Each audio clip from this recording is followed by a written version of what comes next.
ಚಿತ್ರರಂಗದಲ್ಲಿ challenging star ಎಂದೇ ಬಿರುದಾಂಕಿತರಾಗಿರುವ ದರ್ಶನ್ ಕನ್ನಡ ಚಿತ್ರರಂಗದ ಪ್ರಮುಖ ನಟ ಮತ್ತು ನಿರ್ಮಾಪಕ. ಬಾಕ್ಸ್ ಆಫೀಸ್ ಸುಲ್ತಾನ, ದಾಸ ಎಂದು ಅಭಿಮಾನಿಗಳಿಂದ ಪ್ರೀತಿಯಿಂದ ಕರೆಯಿಸಿಕೊಳ್ಳುವ ದರ್ಶನ್ ಕನ್ನಡ ಚಿತ್ರರಂಗದ ಹೆಸರಾಂತ ಪ್ರತಿಭೆ. ತೂಗುದೀಪ ಶ್ರೀನಿವಾಸ್ ರವರ ಹಿರಿಯ ಪುತ್ರ. ಸುಮಾರು 2 ದಶಕಗಳ ತಮ್ಮ ಸಿನಿ ಜೀವನದಲ್ಲಿ 50ಕ್ಕೂ ಹೆಚ್ಚು ಚಿತ್ರಗಳನ್ನು ನಟಿಸಿ ಕನ್ನಡ ಸಿನಿಪ್ರಿಯರ ನೆಚ್ಚಿನ ನಟನಾಗಿ ಗುರುತಿಸಿಕೊಂಡಿದ್ದಾರೆ.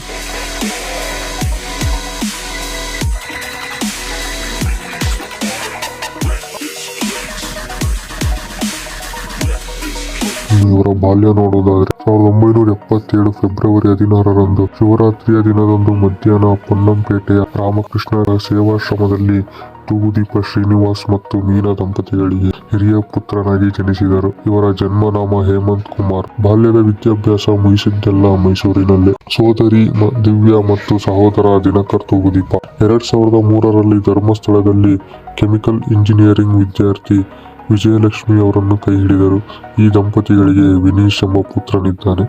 ಇವರ ಕಷ್ಟದ ದಿನಗಳನ್ನು ನೋಡುವುದಾದರೆ ತಮ್ಮ ಕಲಾ ಜೀವನದ ಮೂಲಕ ಕುಟುಂಬವನ್ನು ಸೊಗಸಾಗಿ ಪೋಷಿಸುತ್ತಿದ್ದ ತೂಗುದೀಪರು ಕಿಡ್ನಿ ವೈಫಲ್ಯದಿಂದ ಹಾಸಿಗೆ ಹಿಡಿದರು. ಮೀನಾರವರ ಪತಿಯ ಚಿಕಿತ್ಸೆಗಾಗಿ ಮನೆಯೊಂದನ್ನು ಹೊರತುಪಡಿಸಿ ತಮ್ಮ ಎಲ್ಲ ಹಣವನ್ನು ನೀಡಿದರು. ಕಡೆಗೆ ದಿನನಿತ್ಯದ ಊಟಕ್ಕೂ ಕಷ್ಟಪಡುವ ಪರಿಸ್ಥಿತಿ ಬಂದಿತು.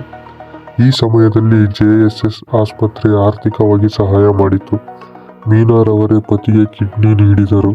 JSSನಲ್ಲಿ ಪಾಲಿಟೆಕ್ನಿಕ್ ಡಿಪ್ಲೊಮಾವನ್ನು ಓದುತ್ತಿದ್ದ ದರ್ಶನ್ ಅದನ್ನು ಅರ್ಧಕ್ಕೆ ಬಿಟ್ಟು ಶಿವಮೊಗ್ಗದ ಖ್ಯಾತ ರಂಗತಂಡ ನೀನಾಸಂಗೆ ಸೇರಿ ಅಭಿನಯ ತರಬೇತಿ ಪಡೆಯಲು ಪ್ರಾರಂಭಿಸಿದರು. 1995ರಲ್ಲಿ ಇವರು ಶಿವಮೊಗ್ಗದಲ್ಲಿದ್ದಾಗ ತೂಗುದೀಪರು ತಮ್ಮ 52ನೇ ವಯಸ್ಸಿನಲ್ಲಿ ಹೃದಯಾಘಾತದಿಂದ ನಿಧನರಾದರು. ನಂತರ ಸಂಸಾರ ಸಾಕಾಣಿಕೆಗೆ ಮೀನಾರವರು ಕೆಲಕಾಲ ಊಟದ ಮೆಸ್ಸನ್ನು ನಡೆಸಿದರು. ದರ್ಶನ್ ರವರು ಒಂದು ಹಸು ಸಾಕಿ ಹಾಲು ಮಾರುತ್ತಿದ್ದರು. ಇವರ ಕಲಾ ಪ್ರವೇಶ ನೋಡುವುದಾದರೆ ದರ್ಶನ್ ಚಿತ್ರರಂಗಕ್ಕೆ ಹೋಗುವುದು ತೂಗುದೀಪರಿಗೆ ಸುತಾರಾಂ ಇಷ್ಟವಿರಲಿಲ್ಲ. ಆದರೂ ಹಠ ಮಾಡಿ ತಾಯಿಯ ಪ್ರೋತ್ಸಾಹದಿಂದ ನೀನಾಸಂ ಸೇರಿದರು. ಅಲ್ಲಿ ಇವರ ಮೊದಲ ರಂಗ ಪ್ರವೇಶ ಅಲಂಕಾರ ಮಾಡಿದ್ದವರು ಮಂಡ್ಯ ರಮೇಶ್. ನೀನಾಸಂ ನಂತರ ಅಭಿನಯದ ಅವಕಾಶಗಳನ್ನು ಅರಸಿ ಬೆಂಗಳೂರಿಗೆ ಬಂದ ದರ್ಶನ್ಗೆ ಬೇಗನೆ ನಿರಾಶೆಯಾಯಿತು. ಕೊನೆಗೆ ಲೈಟ್ ಬಾಯ್ ಆಗಿ ಸಿನಿ ಇಂಡಸ್ಟ್ರಿಯಲ್ಲಿ ಪಯಣ ಆರಂಭಿಸಿದರು. ಹಲವು ಅವಮಾನಗಳನ್ನು ಎದುರಿಸಿದರು. 2002ರಲ್ಲಿ ದರ್ಶನ್ ರವರಿಗೆ PN ಸತ್ಯ ನಿರ್ದೇಶನದ ಮೆಜೆಸ್ಟಿಕ್ ಚಿತ್ರದ ಮೂಲಕ ದರ್ಶನ್ ನಾಯಕರಾಗಿ ಕನ್ನಡ ಚಿತ್ರರಂಗಕ್ಕೆ ಪ್ರವೇಶಿಸಿದರು. ಈ ಚಿತ್ರ ಅದ್ಭುತ ಪ್ರತಿಕ್ರಿಯೆ ಪಡೆದು ಕರ್ನಾಟಕದ ಹಲವು ಸಿನಿಮಾ ಮಂದಿರಗಳಲ್ಲಿ ಶತದಿನೋತ್ಸವ ಪೂರೈಸಿತು.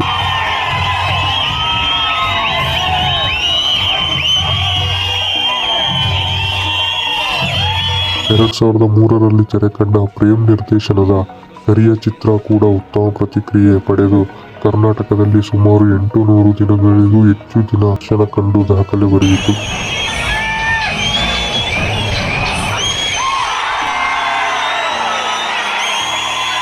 ನಂತರ ಬಂದ ಕೆಲ ಚಿತ್ರಗಳು ಯಶಸ್ವಿಯಾಗಲಿಲ್ಲ. ಆ ಸಮಯದಲ್ಲಿ ತೆರೆಗೆ ಬಂದ ಕಲಾಸಿಪಾಳ್ಯ 250ಕ್ಕೂ ಹೆಚ್ಚು ದಿನಗಳು ಪ್ರದರ್ಶನ ಕಂಡು ಇಲ್ಲಿಂದ ದರ್ಶನ್ ರಕ್ಷಿತಾ ಜೋಡಿ ಕನ್ನಡದ ಹಲವು ಯಶಸ್ವಿ ಚಿತ್ರಗಳನ್ನು ನೀಡಿತು. 2007ರಲ್ಲಿ ಉಪೇಂದ್ರರ ಜೊತೆ ಅನಾಥರು ಚಿತ್ರದಲ್ಲಿ ನಟಿಸಿದರು.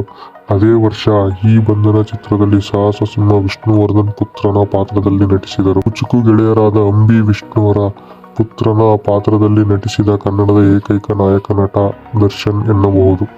ಅಯ್ಯ, ಮಂಡ್ಯ, ಗಜ, ಸಾರಥಿ, ಬುಲ್ಬುಲ್, ಬೃಂದಾವನ ಹೀಗೆ ಮುಂತಾದ ಚಿತ್ರಗಳನ್ನು ನಟಿಸಿದ ದರ್ಶನ್ 2012ರಲ್ಲಿ ಐತಿಹಾಸಿಕ ಚಿತ್ರ ಕ್ರಾಂತಿವೀರ ಸಂಗೊಳ್ಳಿ ರಾಯಣ್ಣ ಚಿತ್ರದಲ್ಲಿ ರಾಯಣ್ಣನಾಗಿ ಆರ್ಭಟಿಸಿದರು. ಈ ಚಿತ್ರಕ್ಕೆ ಉತ್ತಮ ನಾಯಕ ಫಿಲ್ಮ್ ಫೇರ್ ಪ್ರಶಸ್ತಿ ಮತ್ತು ಕರ್ನಾಟಕ ರಾಜ್ಯ ಪ್ರಶಸ್ತಿ ಪಡೆದರು.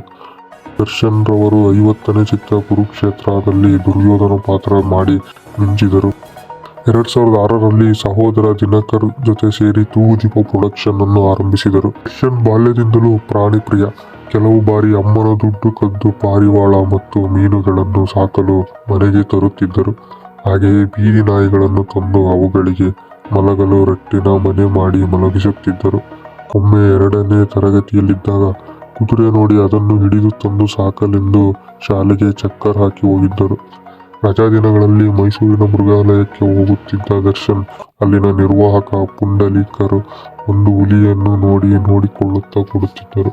ಅಲ್ಲಿಂದ ಪ್ರಾಣಿಗಳ ಮೇಲೆ ನಂಟು ಮತ್ತು ಪ್ರಾಣಿಗಳ ಬಗ್ಗೆ ಅಪಾರವಾದ ಜ್ಞಾನ ಹೊಂದಿರಲು ಈಗಲೂ ಮೈಸೂರಿನಲ್ಲಿ ಮೃಗಾಲಯದಲ್ಲಿನ ಹಲವು ಪ್ರಾಣಿಗಳನ್ನು ದತ್ತು ತೆಗೆದುಕೊಂಡಿದ್ದಾರೆ. ಸಂಗೊಳ್ಳಿ ರಾಯಣ್ಣ, ಸಾರಥಿ ಮುಂತಾದ ಚಿತ್ರಗಳಲ್ಲಿ ತಮ್ಮ ಫಾರ್ಮ್ನ ಸಾಕು ಕುದುರೆ ಬಾದಲ್ ಮತ್ತು ಸವಾರಿ ಮಾಡಿದ್ದು ವಿಶೇಷ. ದರ್ಶನ್ ರವರ ವಿಶೇಷ ಪ್ರೀತಿ ಪಾತ್ರ ಕುದುರೆ ಸ್ಟಾನ್ಲಿ ಪಾಂಡಿಚೇರಿಯಲ್ಲಿ ಮಡಿದಾಗ ಅಪಾರವಾಗಿ ನೊಂದಿದ್ದ ದರ್ಶನ್ ಅದರ ಚಿತ್ರವನ್ನು ತಮ್ಮ ತೋಳಿನಲ್ಲಿ ಹಾಕಿಸಿಕೊಂಡಿದ್ದರು. 2018ರಲ್ಲಿ ಕರ್ನಾಟಕ ಸರ್ಕಾರದ ಅರಣ್ಯ ಇಲಾಖೆಯ ರಾಯಭಾರಿಯಾಗಿ ಸಹ ನೇಮಕಗೊಂಡಿದ್ರು. ನಡುವೆ ಇಷ್ಟು ಒಳ್ಳೆ ಸಕ್ಸಸ್ ಇಂದ ಹೋಗುತ್ತಿದ್ದ ದರ್ಶನ್ ರವರಿಗೆ ಕಾದಿತ್ತು ಆ ಕರಾಳ ದಿನ. 2024ರ ಜೂನ್ 11ರಂದು ಬೆಂಗಳೂರಿನ ಕಾಮಾಕ್ಷಿ ಪಾಳ್ಯದಲ್ಲಿ ನಡೆದ ಚಿತ್ರದುರ್ಗ ಮೂಲದ ರೇಣುಕಾಸ್ವಾಮಿ ಕೊಲೆ ಪ್ರಕರಣದಲ್ಲಿ ಚಾಲೆಂಜಿಂಗ್ ಸ್ಟಾರ್ ದರ್ಶನ್ ರವರನ್ನು ಬಂಧಿಸಲಾಯಿತು. ಈ ವಿಡಿಯೋ ಇಷ್ಟವಾಗಿದ್ದಲ್ಲಿ ಸಬ್ಸ್ಕ್ರೈಬ್ ಮಾಡಿ.